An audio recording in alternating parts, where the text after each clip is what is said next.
এই শাবান মাসে যে বেদাতগুলি মানুষরা করে আর অনেকে করবে সেগুলি থেকে সতর্ক সাবধান করছি সংক্ষেপে। এই শাবান মাসের 15 তারিখের একটা নাম আছে আমাদের দেশে। শাবান মাসের 15 তারিখের একটা নাম আছে। কি নাম? সবে বা সব মানে রাত, সব কথাটি ফার্সি, মানে লাইলাতুল বারাত, মুক্তির রাত। হ্যাঁ, মুক্তির রাত। এই যে মুক্তির রাত, এই নামটা পেলেন কোথায়? কোনো হাদিস আছে? কোনো আয়াতে আছে?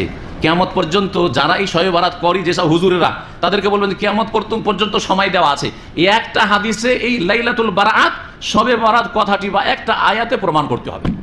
তাহলে এই নামটাই হচ্ছে ভুল। এই নামটা হচ্ছে লাইলাতুল কাদর। কোরআন আছে না নেই? ইন্না আনজালনাহু ফি লাইলাতিল কদরে। ওই রকম দেখিয়ে দেন যে হাদিস আছে লাইলাতুল বারাতে, হ্যাঁ, শবে বারাত নেই, কোথাও নেই। তাহলে বোঝা গেল যে শবে বারাত নামটা রাখাই হচ্ছে এক বিদআত। তাহলে এটার নাম কি? এর নাম হচ্ছে নিসফে শাবান। এর নাম কি? শাবানের অর্ধরাত। শাবানের অর্ধেকে যে রাতটি হয় সেটা হচ্ছে নিসফে শাবান। যেমন রজবের 15 তারিখের রাতটা হচ্ছে নিসফে রজব। মহরমের 15 তারিখের রাতের নাম হচ্ছে নিসফে মহরম। হ্যাঁ, রমজানের 15 তারিখের রাতটার নাম হচ্ছে নিসফে রমাদান। নিস মানে কি? মানে অর্ধেক।